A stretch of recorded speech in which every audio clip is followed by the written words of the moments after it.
नमस्कार, मैं हूं आपके साथ अंकिता पाल। बुलेटिन की शुरुआत करते हैं। तेलंगाना राज्य के स्थापना दिवस पर मुख्यमंत्री नायब सिंह सैनी ने बधाई दी है और मुख्यमंत्री नायब सिंह सैनी ने सोशल मीडिया प्लेटफॉर्म एक्स पर लिखा कि तेलंगाना राज्य के स्थापना दिवस के अवसर पर सभी तेलंगाना वासियों को हार्दिक शुभकामनाएं और बधाई।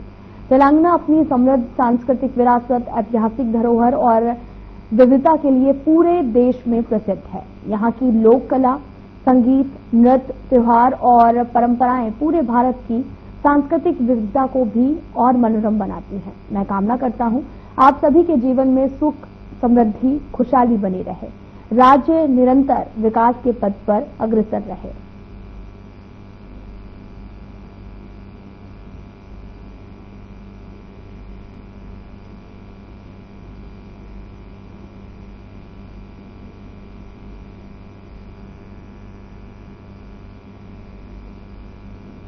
हरियाणा के मुख्यमंत्री कार्यालय में हाल ही में एक बड़ा फेरबदल हुआ है, जिसमें कई अधिकारियों के विभागों में बदलाव किया गया है। इस बदलाव के तहत में मुख्य प्रधान सचिव राजेश खुल्लर के 16 विभाग और प्रिंसिपल सेक्रेटरी मुख्यमंत्री अरुण गुप्ता के 11 विभाग, अतिरिक्त प्रिंसिपल सेक्रेटरी साकेत कुमार के 9 विभाग, डिप्टी प्रिंसिपल सेक्रेटरी मुख्यमंत्री यशपाल के आपको बताते चलें कि 8 विभाग, मुख्यमंत्री ओएलसी के कुल 13 विभागों में फेरबदल हुआ है।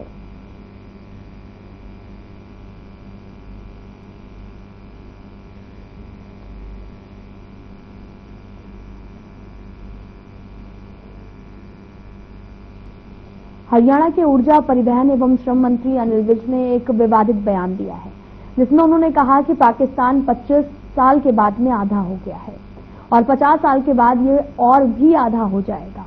अनिल विज ने इसके पीछे की वजह बताई है। पाकिस्तान का नाम 8 अक्षरों से बना है, जो आगे घटता ही जाएगा, जबकि हिंदुस्तान 9 अक्षरों से बना है, जो स्थिर रहेगा। साथ ही कांग्रेस पार्टी के अध्यक्ष मल्लिकार्जुन खड़गे का बयान सामने आया। अरविंद केजरीवाल के बीजेपी को करारा जवाब देने को लेकर भी दिए गए बयान पर अनिल विज ने पलटवार किया है। जाएंगे नहीं, खड़गे जी तो पिटे हुए मोहरे हैं।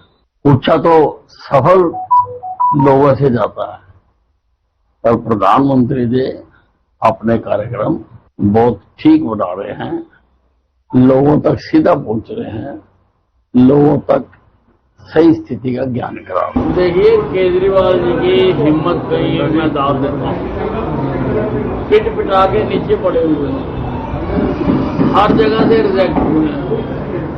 दिल्ली से इनको निकाल के फेंक दिया गया है, फिर भी ऐसी बातें कर रहे हैं।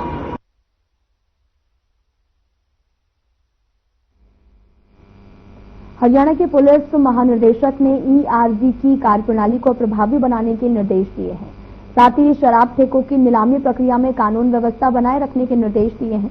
बैठक में यह भी बताया गया कि प्रदेश में कुल 4000 पुलिसकर्मी ईआरवी में तैनात हैं और डीजीपी ने यह भी कहा कि पुलिस अधीक्षक ईआरवी का कार्य ऑडिट करना सुनिश्चित करें, ताकि सिस्टम में मौजूदा कर्मियां जो हैं वो उनको भी दूर किया जा सके और संबंधित पुलिसकर्मी की जवाबदेही तय की जा सके। ईआरवी के कार्य का ऑडिट और सीडीके के तकनीकी मदद लेने के निर्देश दिए हैं। साथ ही डीजीपी कपूर ने भी कहा कि ईआरवी के कार्यों का तकनीकी ऑडिट जरूरी भी है।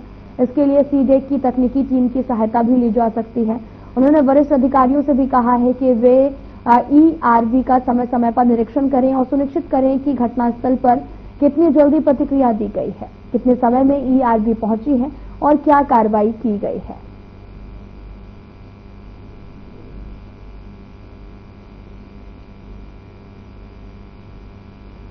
आपको बताते चलें कि कार्यप्रणाली को प्रभावी बनाने के भी निर्देश दिए गए हैं और साथ ही आपको यह भी बताते चलें कि प्रदेश में मजबूत कानून व्यवस्था बनाने के लिए भी कहा गया है, जहां पर ईआरवी कार्यप्रणाली के प्रभावी बनाने के भी यहां पर निर्देश अब जारी कर दिए गए हैं। और वहीं हरियाणा सीएमओ में भी विभागों का बंटवारा हुआ है। ओवरऑल इंचार्ज खुल्लर हैं और सभी 21 की जगह पर 16 महकमे भी देखेंगे और साथ ही कानून व्यवस्था को सुदृढ़ बनाने को लेकर भी बातचीत चल रही है।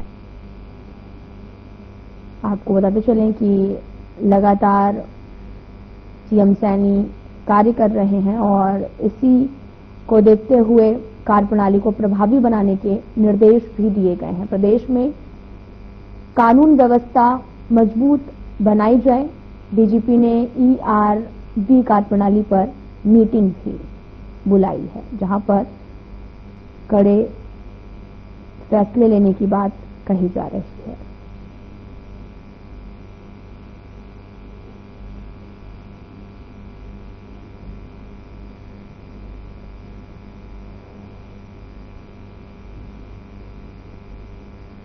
आपको बताते चलें कि कानून व्यवस्था को मजबूत बनाने के लिए लगातार काम भी हो रहा है।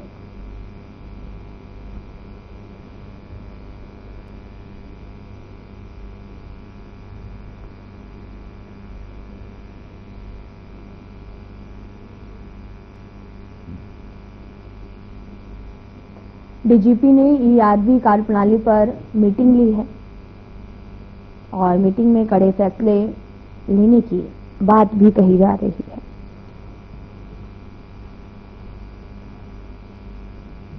हरियाणा में कोरोना के 7 मामले सामने आए हैं। गुरुग्राम में 4, फरीदाबाद, करनाल और पंचकुला में एक मामले की पुष्टि हुई है। वहीं एक्टिव मरीजों की संख्या घटकर 28 हुई है। बीते दिनों 9 मरीजों को इलाज के बाद में छुट्टी मिली है। फिलहाल अस्पताल में एक मरीज का इलाज भी जारी है।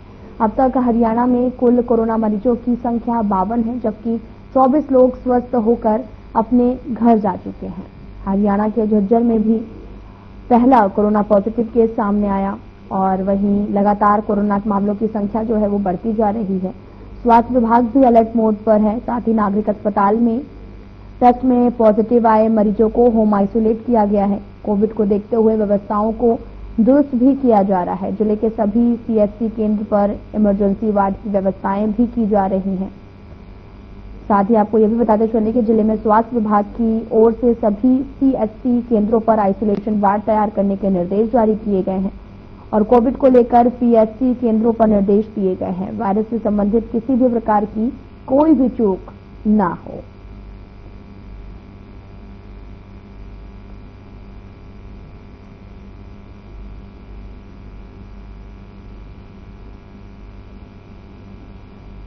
आपको बताते चलें कि हरियाणा में कोरोना वायरस लगातार बढ़ रहा है। 3 जिलों में हिसार, झज्जर, अंबाला में 4 नए केस सामने आए हैं। तीनों ही जिलों में पहली बार मामले सामने आए हैं, जिसमें से बुखार, खांसी के बाद में इन लोगों ने टेस्ट कराए थे और अभी तक प्रदेश में 51 कोरोना संक्रमित मरीज सामने आ चुके हैं। इसमें से 30 एक्टिव हैं।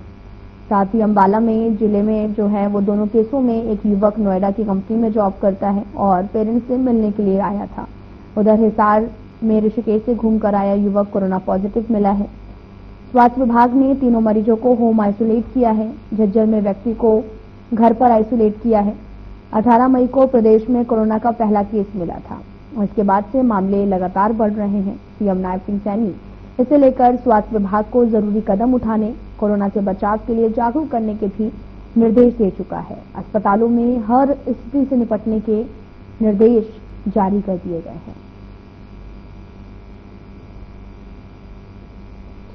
महेंद्रगढ़ जिले में तेज रफ्तार का कहर देखने को मिला है, जहां एक तेज रफ्तार कार की ट्रक से टक्कर हो गई है और कार सवार 4 लोगों की मौके पर मौत हो गई है। साथ ही आपको ये भी बताते चलें कि कार्यक्रम में शामिल होकर वापस गुरुग्राम लौट रहे थे। इसी दौरान महेंद्रगढ़ में सड़क हादसे का शिकार हो गई है। सूचना मिलते ही पुलिस मौके पर पहुंची और इस पूरे मामले की जांच पड़ताल लगातार जारी है।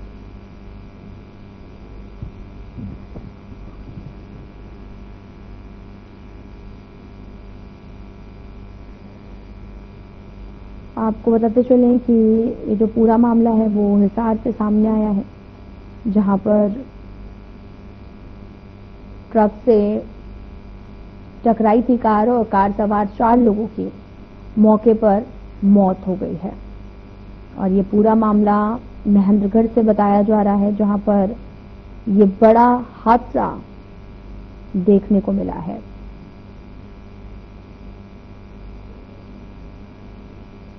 आपको बताते चलें कि तेज रफ्तार का कहर देखने को मिला है। और ये पूरा मामला महेंद्रगढ़ से है, जहां पर कार सवार 4 लोगों की मौके पर ही मौत हो गई है और फिलहाल मामले की जांच पड़ताल जारी है।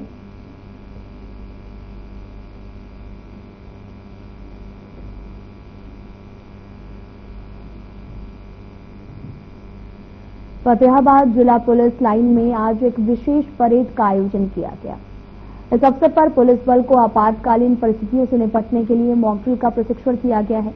इस अभ्यास का उद्देश्य पुलिस बल की त्वरित प्रतिक्रिया, समन्वय क्षमता, संकट प्रबंधन कौशल को परखना, सुदृढ़ करना रहा है। परेड के दौरान आपको बताते चलें कि पुलिस अधीक्षक महोदय ने EVR, PCR राइडर के साथ में अन्य वाहनों का निरीक्षण किया। उन्होंने उनके रखरखाव, तकनीकी स्थिति, उपयोगिता की भी जानकारी ली है। पूरा मामला फतेहाबाद से सामने आया, जहां पर विशेष परेड का आयोजन किया गया और कई जगहों पर मॉक ड्रिल का प्रशिक्षण भी किया गया है। SP की मौजूदगी में ये प्रशिक्षण करवाया गया है। तस्वीरें भी आपको दिखा रहे हैं जो कि फतेहाबाद से हैं, जहां पर विशेष परेड का आयोजन हुआ और ये एक मॉक ड्रिल प्रशिक्षण माना गया, जहां पर तैयारियों का जायजा लेने के लिए SP की मौजूदगी में इस प्रशिक्षण को कराया गया है।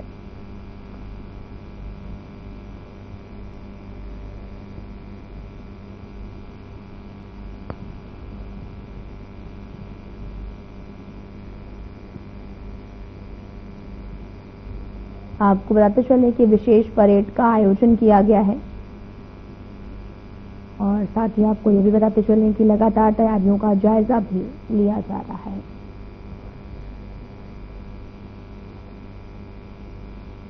आजकल जहां शादी ब्याह में लाखों रुपए पानी की तरह बहाए जा रहे हैं, वहीं रतिया में लोगों के लिए मिसाल भी बना है। यहाँ ना कोई बैंड बाजा था, ना साज सज्जा थी, ना कोई रिवाज था, केवल था तो बस सादगी, संस्कार, समर्पण और बिना पंडित, बिना परंपरागत रस्मों के विवाह एक प्रेरणादायी उदाहरण बनकर सामने आया। विवाह में वधू ज्योति पुत्री देशराज और वर गुरलीन सिंह पुत्र अवतार सिंह ने हिस्सा लिया। युवती संघ रामपाल जी महाराज की शिष्या रही और उन्हीं की प्रेरणा पाकर उन्होंने इस अनूठे विवाह का आयोजन किया। वह युवक ने उनकी दहेज मुक्त विवाह मुहिम में शामिल होकर अपने आप को गौरवान्वित महसूस किया है।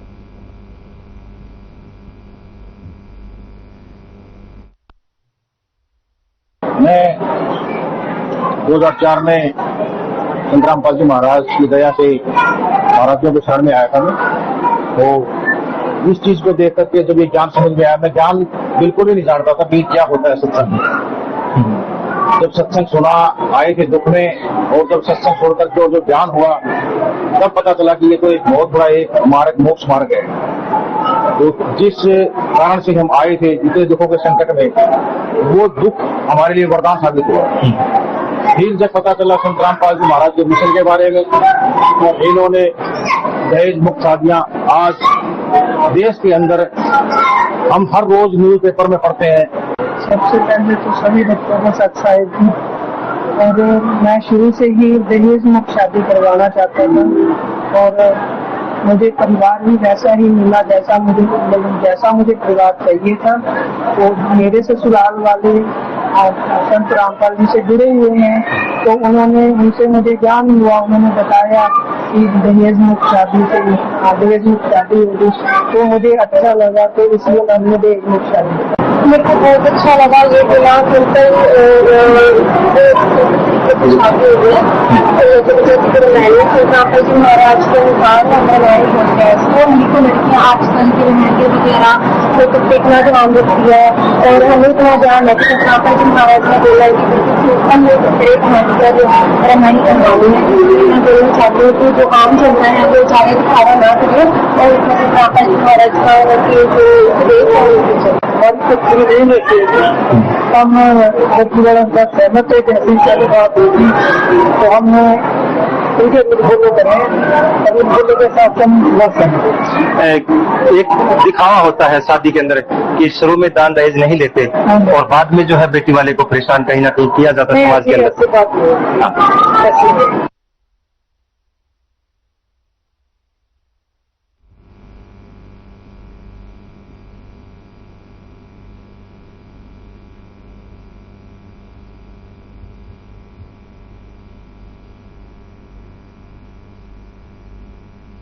महंतगढ़ में नाइयों की गुवाड़ी में स्थित प्राचीन जैन मंदिर का निरीक्षण करने जैन समुदाय के लोग पहुंचे हैं। पिछले दिनों एक युवक ने जो है वो सोशल मीडिया पर इस मंदिर का वीडियो पोस्ट किया था, जिसके बाद जैन समाज के हजारों लोगों ने इसको देखा और एक्टिव हुए और इस मंदिर में पूजा अर्चना की। अब वर्धमान परिवार सेवा ट्रस्ट भिवाड़ी इस मंदिर का जीर्णोद्धार करेगा। वर्धमान परिवार सेवा ट्रस्ट भिवाड़ी के संस्थापक अशोक जैन ने जानकारी देते हुए बताया कि पिछले दिनों हमारे समाज के कुछ युवक यहां पर आए थे, जिन्होंने इस मंदिर का वीडियो बनाकर उसे सोशल मीडिया पर पोस्ट किया था और जिसके बाद हमें पता लगा कि महंतगढ़ में सैकड़ों सालों पुराना जैन मंदिर है, जो कि जीर्ण अवस्था में मिला है।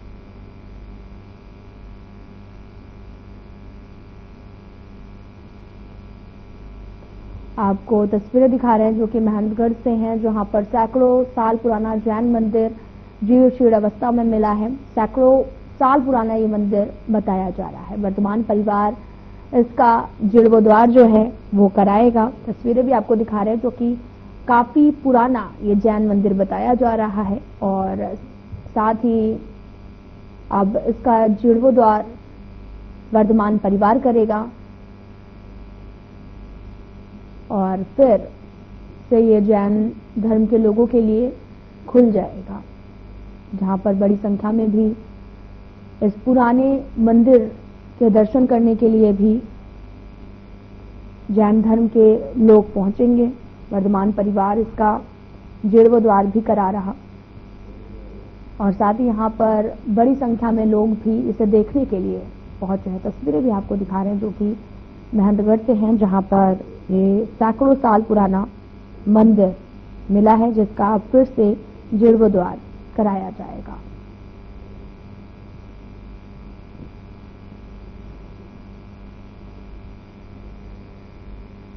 और यहाँ पे अभी लगभग 10 दिन पहले कुछ 9 गांव से हमारे नवयुवक बच्चे यहाँ पर आए, जिन्होंने यहाँ पूजा प्रक्षाल की और एक वीडियो वायरल की। मैं उस समय बेंगलोर में था। जब मैंने ये वीडियो देखा तो मैंने दिल्ली अपने जितने भी हमारे ट्रस्ट के सदस्य हैं और समाजों को इससे अवगत कराया कि इस प्रकार से नारनौल महेंद्रगढ़ के अंदर, जो डिस्ट्रिक्ट महेंद्रगढ़ है हरियाणा का, उसके अंदर ये प्राचीन मंदिर है जहां पर जैन विधि विधान से पूजा नहीं हो रही है। लोगों को आह्वान किया और एक बहुत खुशी की बात है कि सब लोगों ने बढ़ चढ़ करके, आज आप देख रहे हैं ये सैकड़ों की भीड़ जो हुई है, आज उस बच्चों की जो उन्होंने यहाँ पे अभिषेक पूजा किया, उन्होंने जो संदेश दिया समाज को, वो समाज ने उस संदेश को ग्रहण करके और सब जो है ना बड़े मन से और बड़े भावुक होकर के इस मंदिर की ओर कदम सबके बढ़े हैं और आज बड़े भावपूर्ण रूप से भगवान की पूजा अर्चना के लिए आए हैं।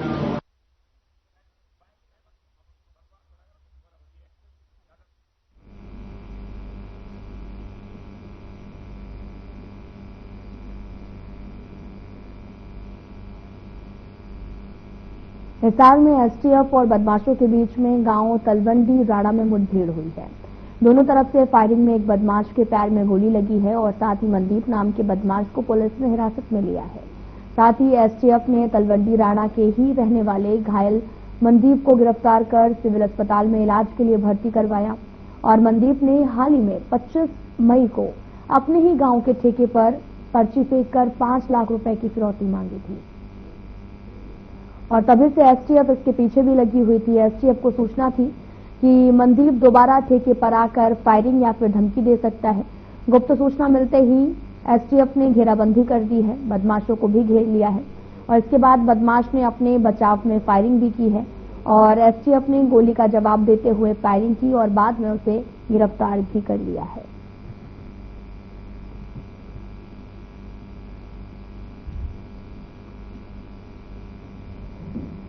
और दरअसल ये जो पूरा मामला है वो वहां पर लगे सीसीटीवी कैमरे में कैद हो गया है। पूरा मामला हिसार का बताया जा रहा है, जहां पर फिरौती मांगने वाला बदमाश गिरफ्तार हो गया है और एसटीएफ ने ये बड़ी कार्रवाई को अंजाम दिया है।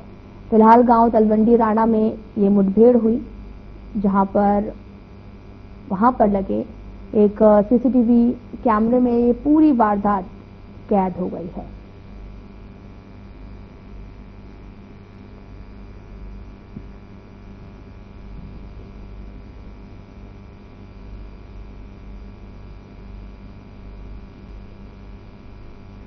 फरीदाबाद में स्वच्छता पखवाड़ा के शपथ ग्रहण कार्यक्रम के साथ में शुरुआत हो गई है।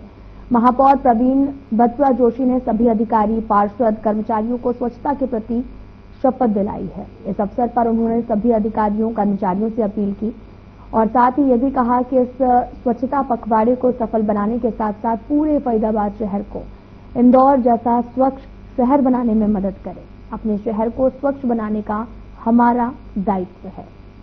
आपको बताते चलें कि फरीदाबाद में स्वच्छता पखवाड़ा की शुरुआत की गई है और साथ ही महापौर प्रवीण बत्रा ने शपथ भी दिलाई है।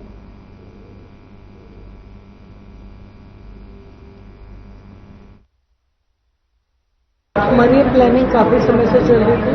अभी तो माननीय मुख्यमंत्री श्री नायब जी ने सभी जगह आदेश दिए कि स्वच्छता पखवाड़ा चलाया जाए। हम इसको करीब 15 दिन पहले चलाना चाह रहे थे क्योंकि काफी स्कूल्स, कॉलेज के बच्चे, टीचर्स, प्रिंसिपल्स इसके लिए तैयार हैं। उनका ये स्पेशल ऑफर्स आए थे कि मैम जो आप इंदौर का संकल्प लेकर चल रहे हैं, जो हम सभी का सपना है, इसमें हमारा कोई सहयोग चाहिए तो हम तैयार हैं। हमारे बच्चे तैयार हैं। हम एक दिन हमें दे दीजिए एक स्कूल को और एक एरिया दे दीजिए आप। लेकिन अभी लू की प्रकोप बढ़ने गया था बीच में, आपको मालूम है।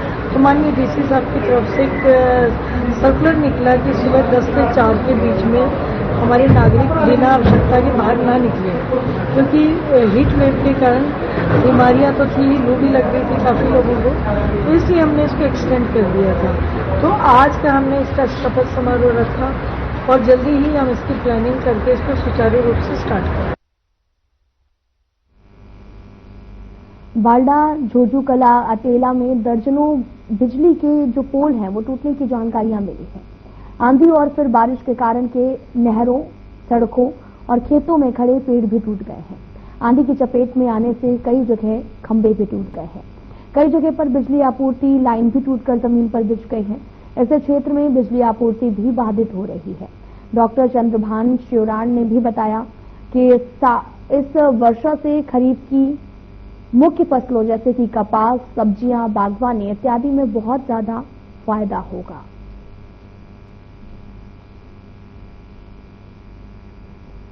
तो आपको बताते चलें कि पूरा मामला बारला से था, जहां पर झमाझम बारिश हुई है। तो बढ़ते हैं अगली खबर की तरफ। खबर झज्जर से है, जहां पर दो कारों के बीच में टक्कर हो गई है। इस हादसे में एक कार चालक की मौत हो गई है और मृतक की पहचान झज्जर के गांव वजीदपुर निवासी सोहित के तौर पर हुई है। हादसे के बाद पिकअप गाड़ी चालक मौके से फरार हो गया है और इस बारे में पुलिस ने आरोप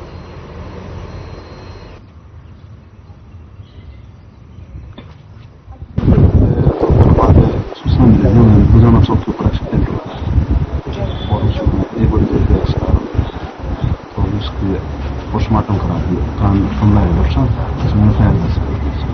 अच्छा, जो पिकअप ड्राइवर था वो फरार है या पिकअप चालक अभी नहीं मिला है। पिकअप गाड़ी में चला, अकेला ही था उसमें वो?